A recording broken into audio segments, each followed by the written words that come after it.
and welcome back to the 360 Perspective podcast with me, Trisha. It is another episode, putting out a few bonus episodes, and some of them are solo episodes just to respond to some of the content that you guys had wanted me to do. And today's conversation that I know a lot of people have asked me to actually do this episode on how I met my husband. Finally, I'm getting to do this. So backstory of it. I know a lot of my friends knew, at least the ones who are in my inner circle, knew my journey of singlehood. And honestly, I feel like I was the queen of singlehood. Like I really enjoyed and really thrived through my singlehood. Just getting to travel, getting to fully live out my purpose. And on that note, I think I'll also do an episode on just how to maximize your singlehood, and lessons that I learned throughout my singlehood. So that was the backstory. And then lo and behold, within a year, actually in less than a year, I got into a relationship that led to marriage, and, everything happened within the 1 year, so everything happened at a rate. I'd say that, a lot of my friends were quite shocked, but also just the process of how I did it was also a bit different, which I'll get to unpack today. So that's a bit of the backstory. And also just to mention, I think for me in my singlehood, I was single for quite a minute, guys. Like, those seasons when I feel like singlehood has stages. So there's that stage when, you're fully content and, you're like, dear Lord, especially after heartbreaks, you're like, Father, Lord, hide me in you, like any man who's not for me, let him not even come across me or even notice me. And let me tell you, once you make that prayer, God doesn't joke. Next thing you know, it's like, it's dry. Your inbox is dry. Your yani everywhere. You're like, Aki, guys, you just noticed me. At least I can DM something. Just say hi, And then you enter into a phase whereby you're like, okay, fine, God, I'm content and I'm happy with you. Hey, and then you enter into another season of, okay, God, now I'm tired. How long will I wait? I don't know about you guys, but I feel like for me, like in my singlehood journey, I literally just went through all those phases and motions of 1 minute I'm content. Next, I'm like, okay, God, really, is this promise coming to pass? And then back to contentment again. And then, back to being wary. But honestly, I'd say one of the things that I truly held on to is that God is faithful and that God can be trusted. The promise may take long, but God is faithful to ultimately fulfill his promise, especially if he's put that desire inside of you for marriage. God is faithful and able to fully bring it to pass at his right time. Just as his word says that he makes all things beautiful at its time. And for me, those are some of the verses that I really held on to, knowing that God will fulfill his promise about concerning marriage at the right time. So even in those seasons when, like especially for us ladies, when you're feeling, the years are going, every birthday you're almost miserable because you're like, my goodness, here I am. I'm now in my 30s. Ain't nobody hitting on me. My inboxes are dry, And, just getting into that panic mode of the years are going. There's still no one in your life. You're not settled in marriage. But I'd say one of the things that I honestly did was taking some of those fears and some of those concerns back to God and getting that assurance from God. And just getting that comfort from God, and doing it over and over and over and over again. I think for me, I learned anytime those fears creep up, especially the fears to do with like age or, just seeing your friends getting married or getting into relationships and, relationships that lead to marriage. And you almost feel like God has forgotten you, that there are things going on for people around you, but then it's like you've been left out. For me, one of the things that I really did was to go back to God and place my fears at his feet, my concerns, my worries, my anxieties. Like I'd honestly take them back to God. And I'd say the beauty about, just taking these issues to God, he may not, have give you an immediate solution in terms of dropping a man immediately, But honestly, I feel like the comfort and the peace that God gives in exchange for your worries surpasses any other thing that, you would get, especially if you decided to take things, matters into your own hands. So for me, that's one of the things that I incorporated and I constantly did throughout my singlehood journey. So backstory, right before meeting my husband, I remember that was 2024. So that was in 2023. My birthday 2022. I remember my birthday in September that year. I'm just having a quiet time with God, and which is a tradition that I normally do, especially during my birthday. I just had that moment to sit in with God and just get to hear what is God saying concerning that next season of my life. What are the specific instructions, the specific things that He's calling me out to do in that next season and next chapter of my life. And so I remember during that particular birthday, just, having my quiet time with God and just getting to listen and hear what is God saying in regards to the season that I was entering. And one of the things that God was clear about, I'd say it was the first time that I was hearing God speaking into the area of marriage. I think previously, you hold on to the promise and you're like, okay, God, this is it. This is the year. You at the beginning of the year, you receive those promises and prophecies and you're like, yes, this is my year for marriage, my year for husband, and you're speaking them and confessing them. But I remember in that particular birthday, just having my, quiet time with God and just hearing God speak into that place of marriage, and God assuring me that next chapter of my life, He was going to settle me in the place of marriage. And I remember during that season, I also had a lot of issues going on with work. And so God also gave me a confirmation that the two key areas that He was going to settle me on, one was marriage, and then secondly was the work situation that was going on at my workplace. And so for me, after hearing God, speak into those two specific areas, I now, just began waiting on those promises to be fulfilled. And sure enough, with the whole situation with work, God did settle me, and I saw His promise being fulfilled. And I knew I didn't miss hearing God. I was very confident and sure that if God has already fulfill that promise, and then the other promise for marriage, He was going to fulfill it. And I remember immediately after receiving, just that prophecy from God about being settled in marriage, I was like, yes, now this is the time, for going for all the coffees that I've been, turning down guys that, I was like, not so sure. But then I was like, yo, Trisha, how are you going to meet your husband? So you have to go for these coffee dates and, just start saying yes to the guys who are approaching you. And lo and behold, I almost feel like the heavens opened, the heavens opened for like guys and men. And I remember immediately after that prophecy, like quite a number of guys approaching me. And, because I was like, in my head, I was like, I've got to say this is the season, then I better step out and, go for the coffees because how else will I meet my husband? And so I remember, just going to meet these different guys and going on dates with them. But I remember also just praying and asking God to give me discernment. Like I knew that's a prophecy that He had already spoken in my life. And so one of the key things that I really prayed for was God give me discernment to know who this individual is. Because when also God releases a promise, the enemy is also there to confuse you. And so a lot of times you'll find that the counterfeit, it's easy to fall for the counterfeit, thinking that that's who God has sent if you're not walking in discernment.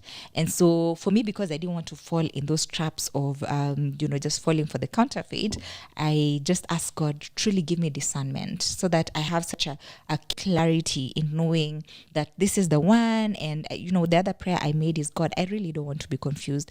I don't want to choose A, B, C, D that all look the same. The difference is like 0.05, 0.005. I was just like, God, please, I don't want any confusions. But when you send this person, like make it so clear, so clear that I have no doubts whatsoever this is a person that you've sent my way. So I remember going for these coffee dates, and honestly, it was just like an elimination process, like one after another. And part of the elimination processes would come up in the conversations. So one of the things I also did with the coffee dates that I went to, I really didn't want to go to like fancy dates, like dinner, dressed up, yeah, guys, I literally went to the bare minimum coffee shops around, literally Java. I was like, yeah, can we meet to, in just the common coffee shops? Because then I was like, I don't want a guy to feel like I'm spending their money. Majority of the time, I would even offer to pay for my own bills so that the guy isn't feeling like I'm taking advantage of them. Although, thankfully, they offered, which I feel like generosity in a man is such a key important thing. And I'd say for me, that's also what I was looking out for, a man who's able to exercise generosity. So I remember some of the coffee dates, some of the things that I'd say eliminated some of the guys. A lot of them would come up from the conversations that would have. I'd realize there'd either be a bit of conflict of faith, or I'd realize, I don't think we are, I'd say intellectual stimulation. I know a lot of ladies can feel me on that, because I feel like there are different levels of attraction. Yes, there's a physical attraction, there's the emotional one, but also intellectual attraction is quite an important thing. And I feel like as a lady, you also just need to know what's important for you, not just as a lady, but also for a man. What really are you looking out for? So that even when you're going out on these dates, you're very... it's like an interview, to be honest. Going out on dates is like an interview. You just want to see, does this man really meet what the needs, that I have down, especially the important ones, which I will also go into as we go on with this conversation, because there's that place where they say rip off your list. I totally agree that there are things that are really not necessary, but I think also just weighing what is really important for you as an individual, because marriage is a lifelong commitment. So you definitely don't want to ignore things that you feel carry weight. So for me, I think intellectual stimulation and just being able to hold intellectual conversations and feeling like we click in our conversations are flowing. For me, that was a really important, trait, I'd say. So I'd say, yeah, part of it was, just things to do with that would eliminate a guy. Others were just in, conflict of faith, which for me, faith is such, I'd say for me, that's just the foundation. It's not like everything, because sometimes you're usually told, oh, as long as he is born again, that's it. No, honestly, I'd say that's not everything. Being born again is just I'd say the bare minimum. But not bare minimum in terms of ignoring it, but bare minimum in terms of it's the foundation. Once you have that foundation of somebody who is grounded in their faith, then there are other qualities that you also have to look out for. So just faith alone is not everything, because honestly, a lot of women have fell in relationships with men of God who are genuinely narcissists. So I would say dig a bit deeper. Faith is the foundation, but there are many other things that you need to look out for. So yeah, the other elimination I'd say is, so there was the communication in terms of just intellectual, not disagreement, but just intellectual gap. And then there was faith conflict. And honestly, I know some of the dates were just purely, I'd say God just didn't want me in those particular relationships. And by that, I mean, some of the dates that I went to, I'd feel like the guy really checked off everything on my list. But then I'd have, like, my spirit would just be anxious every single time I'd show up in the dates, or anytime the guy would call me. Like, my spirit would just be so anxious and so unsettled, and I couldn't quite pinpoint what is the issue. Because then I'm like, this guy's like a prayer warrior, like... Yeah, he checks off all the boxes, intellectually stimulating and all those things. But I remember just my spirit being very, very anxious, And so for me, that was just another, just confirmation that, definitely that's not for you. So I remember being almost like wary, with all these dates, and I was like, okay, you know what, God, I guess I'm done. I've gone for these dates, and clearly it's none of those. The ones that I thought were the ones are really not the ones that I thought. And I remember particularly in that season, God giving me this, taking me back to the story of when Samuel went out to anoint King David, and he went to the sons of Jesse, and he'd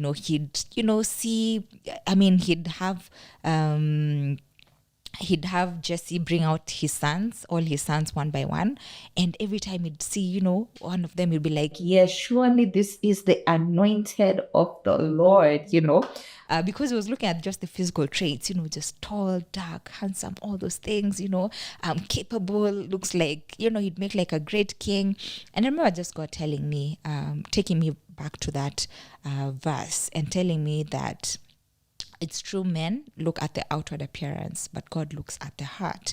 And God just telling me it's more about the heart of a man, because that's what constitutes the whole man, what is in his heart, because as the Bible says, out of the abundance of the heart, the mouth speaks, but also just the fact that it's the fountain of life. And the Bible says, guard your heart with all due diligence, because out of it flows the outspring of life, the fountain of life. And so there's a lot to do with the heart of a man that really, really makes them who they are.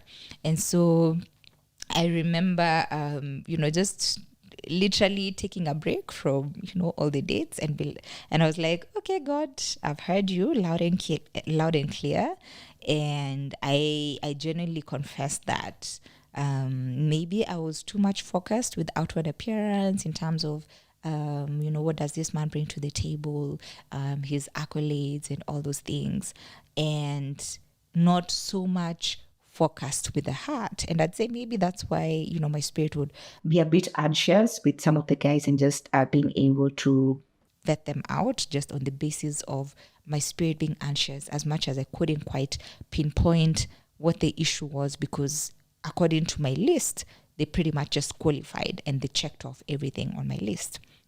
And so, so I took a break from going for all those dates and whatnot. And I was like, you know what, God, I guess maybe I've tried to do it my own way. So I'm just going to rest in you and just trust that if you've spoken, you'll bring the promise to pass. I don't know how. I have no idea, but I'll just continue doing what I've been doing, which is faithfully serving you and just being diligent in the things of God and in God's kingdom.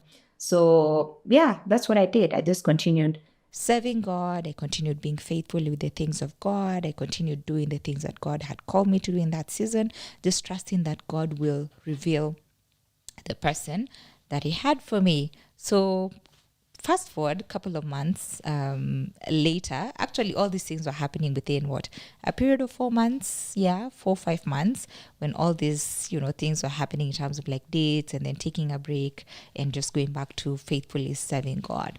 And I remember before meeting my now husband, just being in a season of weariness, if I may say, I remember just being around my friends who had, all these guys, hitting on them and interested in them, and honestly just being around them and hearing their excitement of, what he did, and, like all these things going on for them. And I remember just going back home and asking God, where?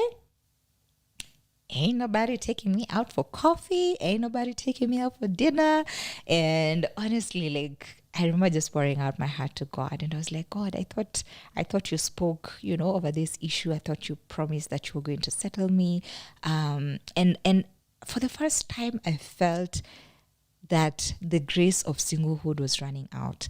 As I mentioned before, I really thrived in my singlehood. Like, I feel like grace was sufficient. I genuinely didn't struggle as much in my singlehood. Obviously, there were those moments and phases when, you'd feel a bit lonely. But I think for me, what helped is I was very much plugged into community. And I had such a strong sense of community around me that loneliness wasn't such a huge magnified issue. So I feel like that also helped a lot. But then I remember that particular moment just feeling like, God, I feel like the grace for singlehood is out. So I remember just telling God, either you add more grace for me to continue being single, or you reveal this person. Because, hey, I was like, yeah, neema imeisha. So fix me, God, And I just poured out my heart to God, and I was vulnerable to Him. I was like, yeah, ain't nobody hitting on me. It feels like a dry season. You made your promise. I'm not seeing it being fulfilled, but I'll still continue trusting you, and I'll still hold on to your promise. And I remember just this particular verse that throughout my singlehood is the one verse that I kept holding on to. It's in the book of Hebrews 10:23. The NLT version says, "Let us hold tightly without wavering to the hope we affirm, for God can be trusted to keep his promise." God can be trusted to keep his promise. And I remember just holding on to these verses and speaking them over my life, speaking them out loudly, that God can be trusted to keep his promise. Yes, I'm not seeing it right now. There are no signs, there's nothing indicating that God is able to keep his promise, but I will hold on to the faith and believe beyond a shadow of doubt that God is able to keep his promise and that he can be trusted. And I remember even in that season just trusting that, God, you know what, yes, this is how I'm feeling, but regardless of it, I will speak your truth and I will continue believing in your truth to fulfill this promise. So I remember just telling God, yeah, you either add more grace for me to continue being single, or you reveal this person. And trust me, I think that weekend is now when I met my now husband. So we met in church. We had a musical play. For those who know ICC, we had a musical play called Prince of Hera. That was the last musical play. Oh, no, not the last one, but then it was the play that we had in 2023. So during the play, I was busy just serving, going about God's business in church. And, we had a lot of people coming for the plays. I remember we had 7 shows for the musical play. And so it was I think a Saturday. Yeah, it was a Saturday. And so we had people from different churches coming over, just to watch the play. So I remember that particular show for Saturday. I was hanging out with, some friends who were coming from Nairobi Chapel. Shout out to Pastor Bella. So yes, I met with Pastor Bella and Kui, some friends from Nairobi Chapel at the parking. And where we were standing, it was near the gents' toilet. So, we're just having a little chit chat. Hey, how's life? How's everything? And then while we were talking, here comes this, tall, dark, and handsome guy. So he was headed to the washroom, but then he spotted us. So he came straight up. I didn't know they knew each other with Bella. But I remember while he was approaching us, in my head, I was like, oh, who's this fine man, approaching us? But then, I don't know, honestly, for me, he looked too calm, cool, calm, and collected to be a single guy. So already in my head, I was like, oh, God, all the nice, wonderful men are married and are taken, So already I'd vetted him out. I was like, nah, this one is a married guy. There's absolutely no way he's a single guy. So he came, he said hi to us. We had a little chit chat. Then, Pastor Bella from Nairobi Chapel introduced, she was surprised that we don't know each other. So she was like, oh, you guys don't know each other? Like, no. So she was like, okay, Oscar meet Trisha, Trisha meet Oscar. And then Pastor Bella goes, by the way, Oscar, are you still single? And then, it was like, okay. And, she turned towards me. She was like, Trisha, are you still single? And I was like, I remained silent. And then she was like, okay, I guess me and Koi are out of here. And literally they walked away and they left the two of us. It was such an awkward introduction ever, but somehow it worked. So really, I am not blaming the awkward introduction. So literally, that's how I was introduced to Oscar. It was very awkward and weird. So honestly, when we were left the two of us, it was such an awkward moment because it was like, okay, so what do we say? We've already been put on the spot. So I think we just had an awkward chit chat, and I was like, Oh, so where you headed? He's like, oh, I'm headed to the washroom. I'm like, okay, nice meeting you. I'm just, going about serving today. So yeah. So honestly, I feel like he, maybe because of the awkward introduction, he was a bit afraid to ask for my number. So he really never asked me for my contact or anything. Yeah, so we left each other and I was like, okay, bro just missed his opportunity. Like literally he was served on a silver platter, but he decided. So I was like, okay, that one imeuma nje. So yeah. So I think I just went about it because then I was like, there's no way we'll probably get to bump into each other again. Because already the shows were quite full, so there was such an influx of people. I'm so sure there's no way we'll get to see each other. But lo and behold, when the play was almost coming to an end, I was seated somewhere in one of the overflows that we had. And so before the play ended, guess who walks into the same overflow? Mr. Tall, Dark, and Handsome. So he walks into the overflow. I think he was going to speak to someone. So he went, spoke to them. And then obviously when he passed, he spotted me seated at the entrance. So he actually, I think I should do a video with him as well. Yeah. Anyway, let me know in the chat comment section whether we should also bring him on the podcast to share his side of the story. But anyway, so so when he saw me, went to briefly speak to the friend, but then excused himself, and then he came where I was sat, and he was like, oh yeah, it was such a pleasure meeting you. And he was like, do you mind if I get your number? I'd love to take you out for coffee and just get to know you. And honestly, I was like, bro, like you won me with that. Like, I don't know, because I feel like I had been around church guys, and maybe you ladies can let us know in the chat comment section. I feel like I'd been around church guys who are never really forthright with what they wanted. Like you could tell the guy is kind of like interested in you, but he wasn't like shooting his shot, like just be straight up. You know what you want, And so for me, the fact that he was very direct and forthright with what he wanted, was like, yo, can I get your number? I'd love to take you out for coffee and I'd like to get to know you. I was like, 100 points, like just on the spot.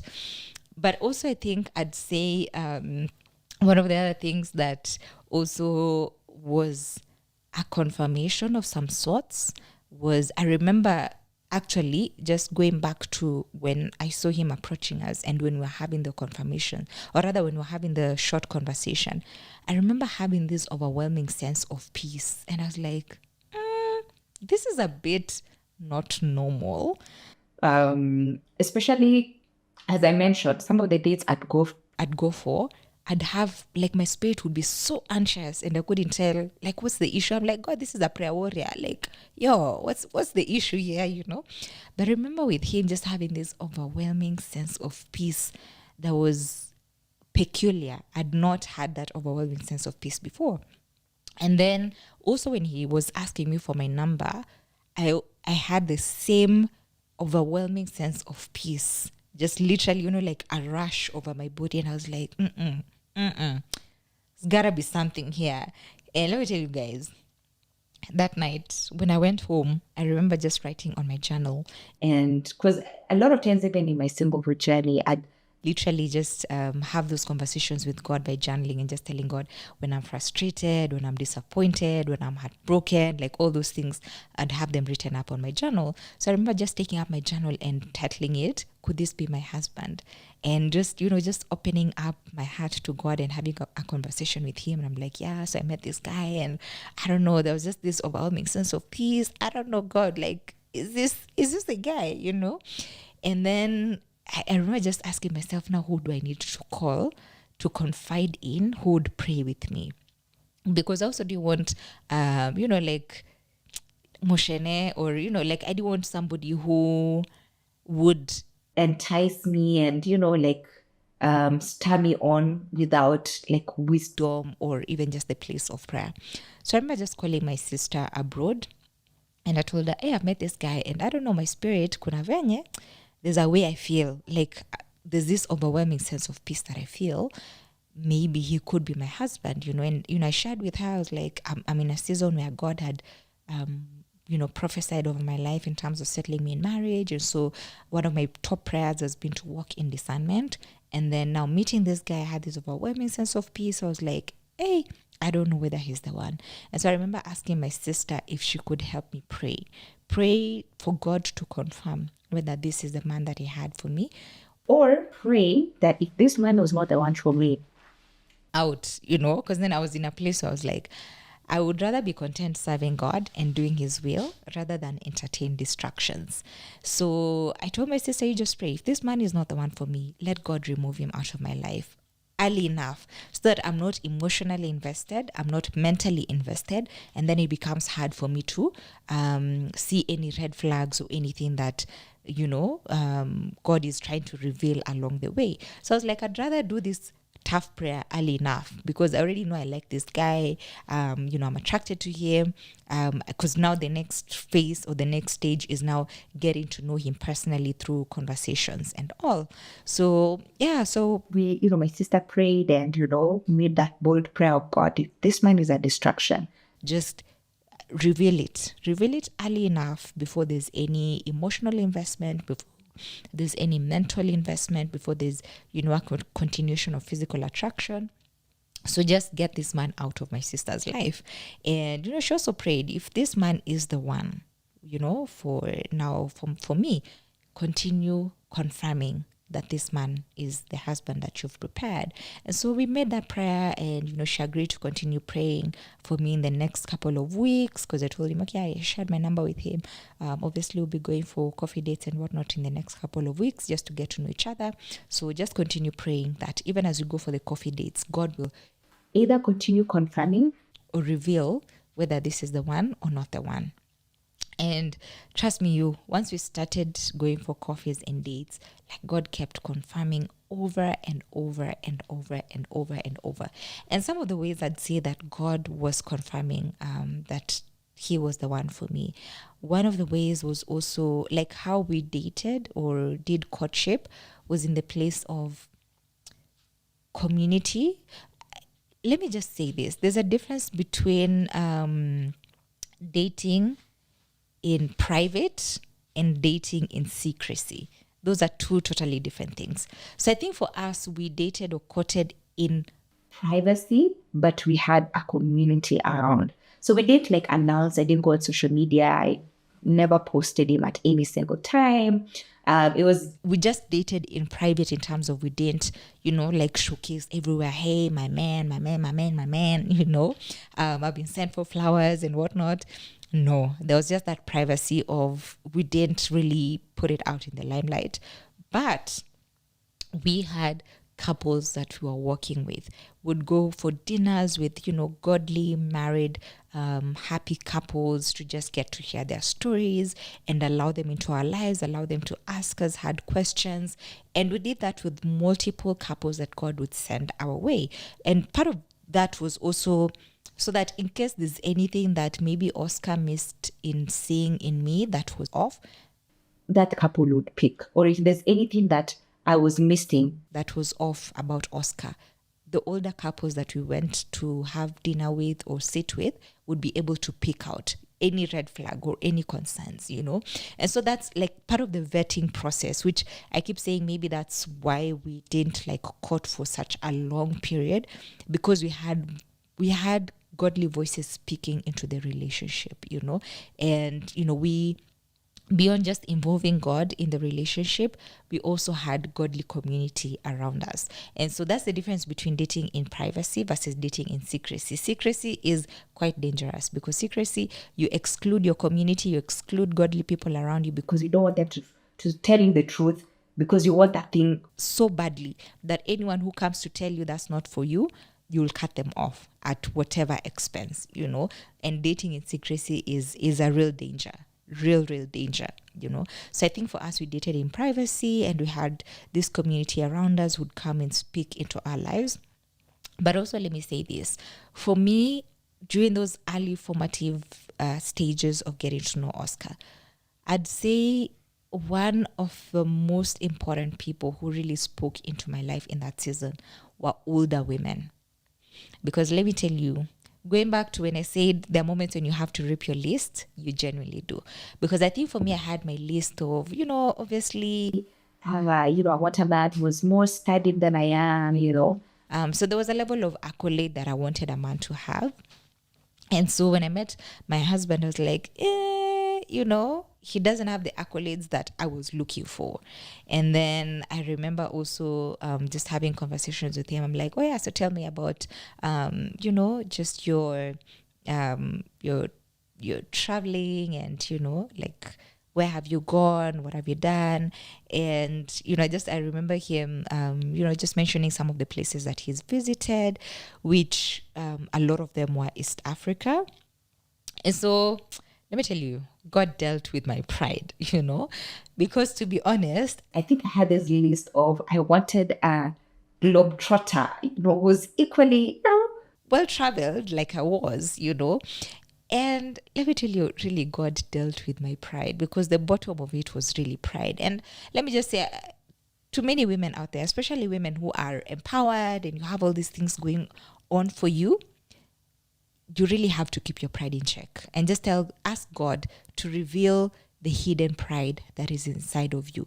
Because sometimes it's that pride that is even keeping you from the place of entering a godly marriage or a godly relationship, because you're so prideful and you're not even aware of it. Honestly, I was very oblivious of some of these things. I just thought, it's something that I value and it's something that I want. A man who is well-traveled, and well-traveled for me, East Africa didn't count, I was like, please travel outside Africa. And honestly, bottom line of it was pride, because also realizing that not everyone has had the same equal opportunities like you've had.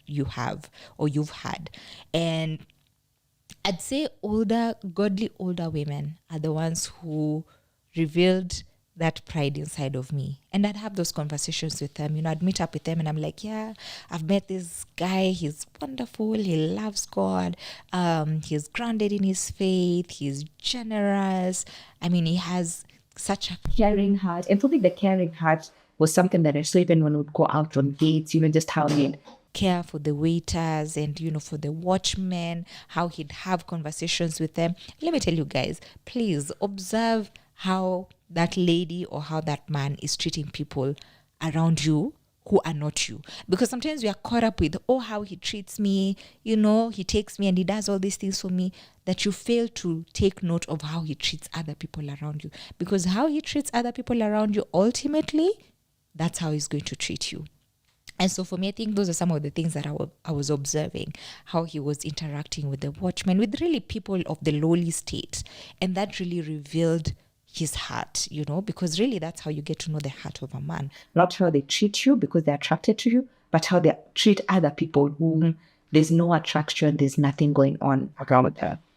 And so I was talking about now the older women. So yeah, I told them I met this guy. He's incredible. He's amazing. But there's a problem, And I shared with him, the problem. I was like, yeah, for me, I've always wanted a man who is well-traveled, traveled to different nations, if possible, studied abroad like I have. And I remember these older women just rebuking me, honestly, for lack of a better word, just rebuking me and telling me, Trisha, not everyone has had equal opportunities like you have.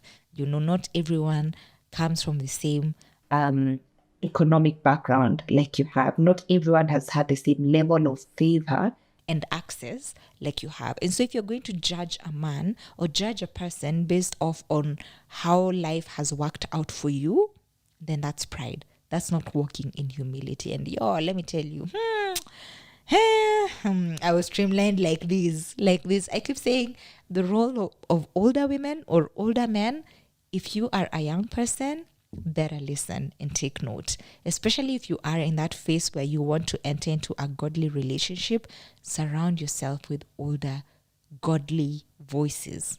Possibly those who are married. And so for me, that's what I did. And I feel like that was a clear instruction from God to surround myself with godly, older, married women.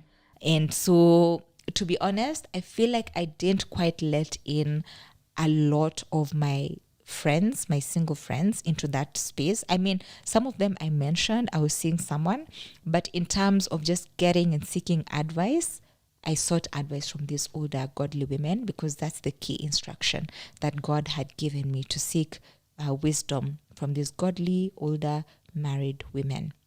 And so I remember the women just telling me, yo, even about traveling, who said you're not the one who would, take him around, those nations or those countries that you have desired to go or would love to visit, And so they told me, really, Trisha, bottom line of it is, what's the heart of this man? Because that's what you're marrying. You're not marrying these titles and, gee, how much has he studied compared to you and whatnot.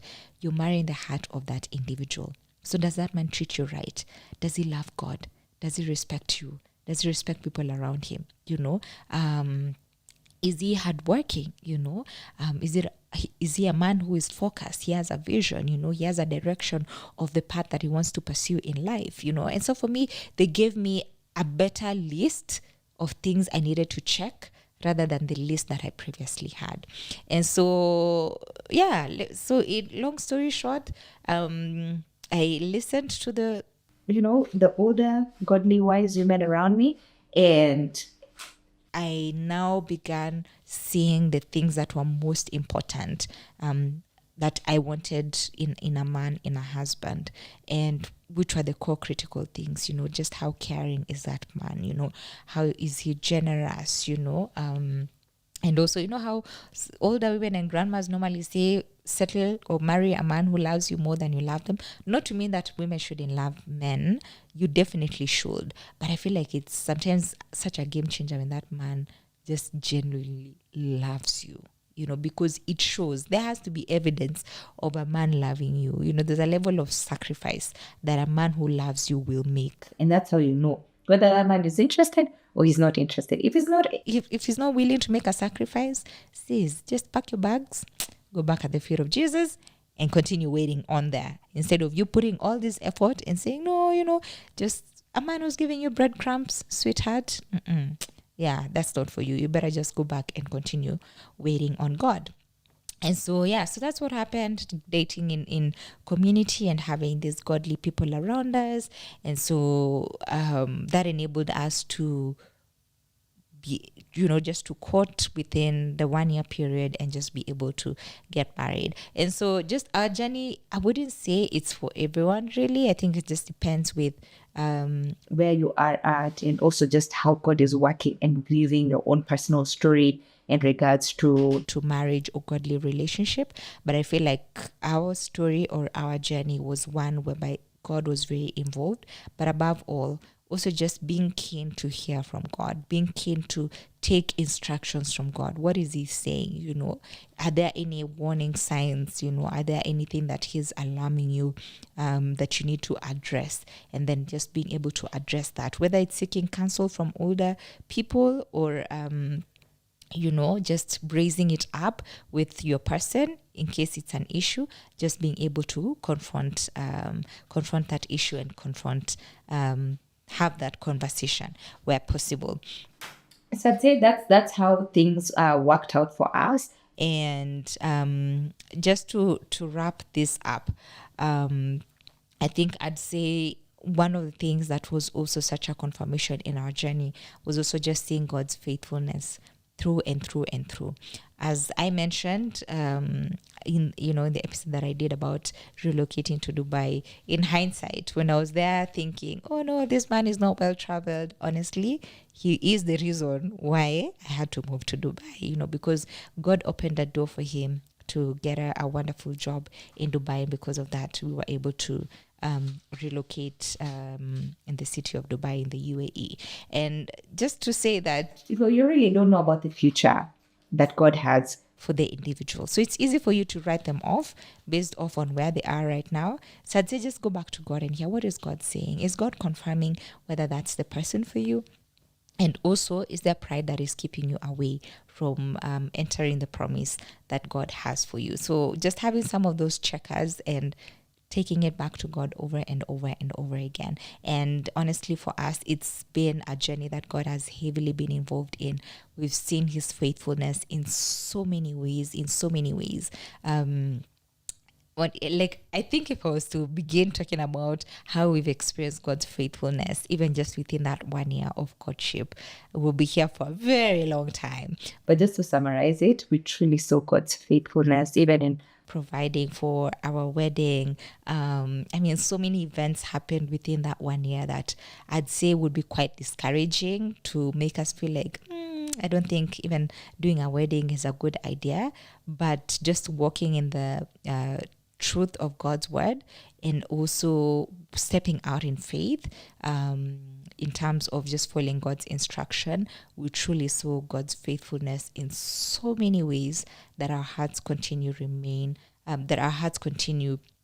just being grateful every single day to God, for just how far he's brought us, and also just the far that he'll take us. So that's a long version of how I met my husband. If you have any questions, or if you have any contributions that you'd love to share, or if there's any wisdom nuggets that you've gotten from this episode, would you let us know in the comment section? I'd love to read them. I'd love to engage with you. And my prayer for those who are waiting on God and trusting that God will send them godly spouses, I pray that you may hold on to God's promises and believe that God is faithful. He who promised is faithful, and he will do it for you, in Jesus' name. Thank you for watching. Looking forward to seeing you in our next episode. Bye.